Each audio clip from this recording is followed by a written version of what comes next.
Good evening to all viewers. Welcome to our YouTube channel Future Last 24.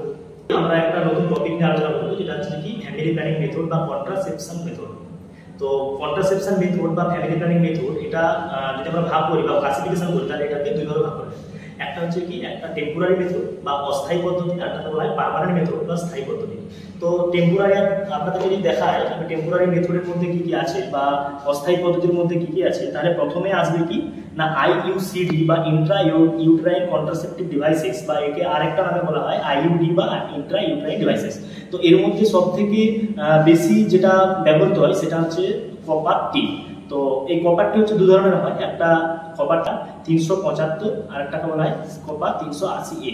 এছাড়াও আরো বিভিন্ন ধরনের ইউজ হয়, যেমন এলএনজি আইওএস বা আরো অন্যান্য কিছু, কিন্তু সবচেয়ে বেশি ইউজ হয় যেটা সেটা হচ্ছে কপারটি। আচ্ছা, এরপরে যদি আমরা ওরাল পিল হিসেবে কথা বলি তাহলে ওরাল আয়া, আচ্ছা এটা হলো মালাইন। এরপরে আসবে ইজি পিল। আচ্ছা, আর যদি আমরা ইনজেক্টেবল যদি আমরা কন্ট্রাসেপশন মেথড বলি তাহলে সেখানে আসবে কি না অন্তরা ইনজেকশন। আচ্ছা, আর যদি আমরা বেরিয়ার মেথড হিসেবে যদি আমরা কন্ট্রাসেপশন মেথডের কথা বলি তাহলে সেক্ষেত্রে আসবে কি কন্ডোম।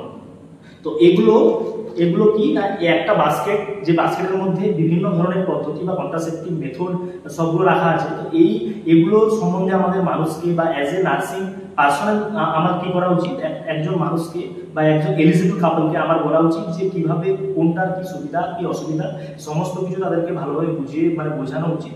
আর এই বোঝানোর পরে তার যেটা চয়েস, সেই জন্য এটা বলে কি বাস্কেট অফ চয়েস, তার যেটা চয়েস সে সেটা এখান থেকে নিয়ে ইউজ করতে পারে। তো এই হলো একটা টেম্পোরারি মেথড। এরপরে আমরা যেটা বলবো সেটা হচ্ছে যে ফ্যামিলি প্ল্যানিং মেথডের মধ্যে একটা গুরুত্বপূর্ণ মেথড, সেটা হচ্ছে কি পার্মানেন্ট মেথড।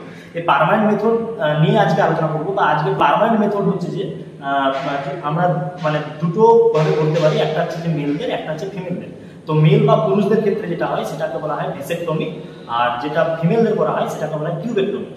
আজকে আমাদের তাহলে মেইন টপিক কি, সেটা হলো পার্মানেন্ট বা স্থায়ী কন্ট্রাসেপশন মেথড বা ফ্যামিলি প্ল্যানিং মেথড। তো প্রথমে আমরা করি ভ্যাসেক্টমি। ভ্যাসেক্টমি কি না, ভ্যাসেক্টমি যদি আমরা ভাগ করি ওয়ার্ডটাকে তাহলে একটা হচ্ছে ভাষা প্লাস হচ্ছে একটমি। মানে কি ভাষা কোথা থেকে এসেছে, ভাষা এসেছে ভাস ডিফারেন্স থেকে প্লাস একটমি। একটমি মানে কি কেটে বাদ দেওয়া। তো স্পার্ম যে উৎপন্ন হয় বা স্পার্মের যে ফর্মেশন হয়, এই ফর্মেশনের যে প্রসেসটাকে বলা হয় কি স্পার্মাটোজেনেসিস। তো স্পার্মাটোজেনেসিস প্রথমে কোথায় হয়, সেমিনাল ভেসিকলে হয়। সেমিনাল ভেসিকল থেকে কোথায় আসে না রেটিটেস্টিস। রেটিটেস্টিস থেকে কোথায় যায় এপিডিডার্মিস। এপিডিডার্মিস থেকে যেটা আসে সেটা হচ্ছে বলা হয় ভাষা এফারেন্সিয়া। এরপরে যেটা হয় সেটা বলা হয় vas deferens.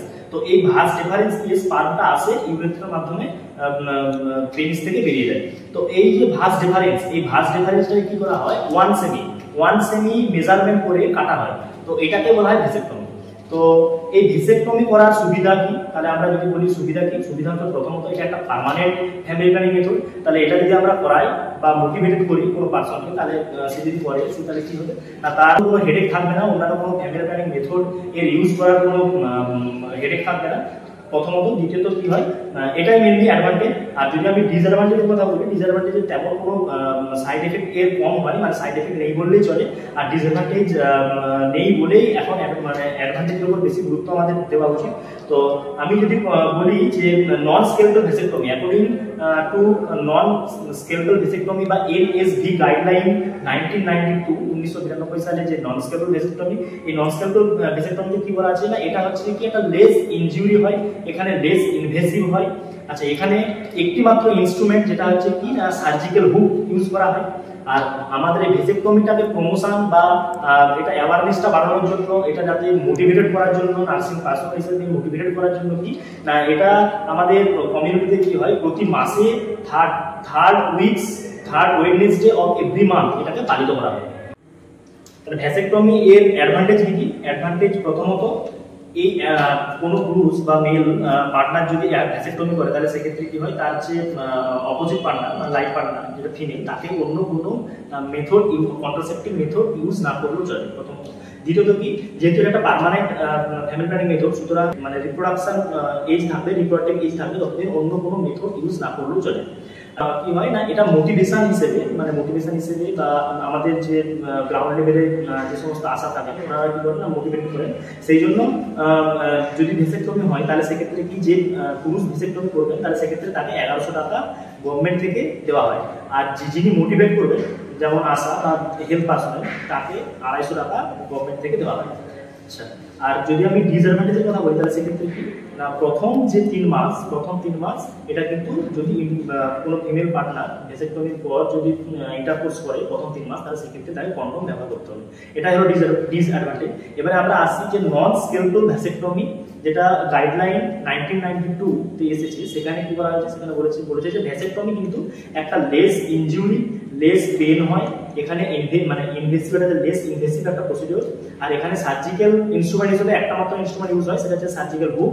Vasectomy nurses responsibility বলি যে immediate after vasectomy, just after vasectomy আমরা মেল যে পারসন তাকে বলবো যে কোনো হেভি লিফটিং অ্যাভয়েড করতে হবে প্রথমত। দ্বিতীয়ত কি, তাকে কোনো সাইক্লিং করা যাবে না।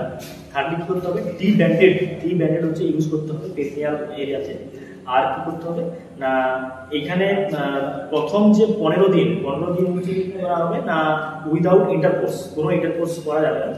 আর প্রথম যে ওখানে কি হয়, যেহেতু এটা একটা নন স্ক্যালপেল ভ্যাসেক্টমি, তো মেনটেন করতে হবে, মানে হাইজিন মেনটেন করতে হবে।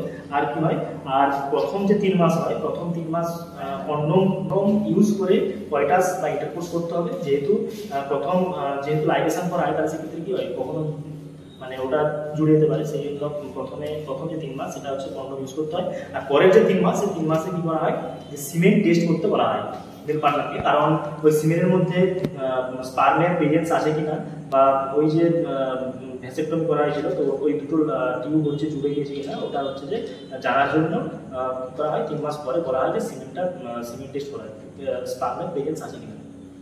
থ্যাংক ইউ সবাইকে। তো আজকে এই পর্যন্ত, পরে আমরা আবার টেম্পোরারি ফ্যামিলি প্ল্যানিং মেথড নিয়ে বিশদ আলোচনা করব।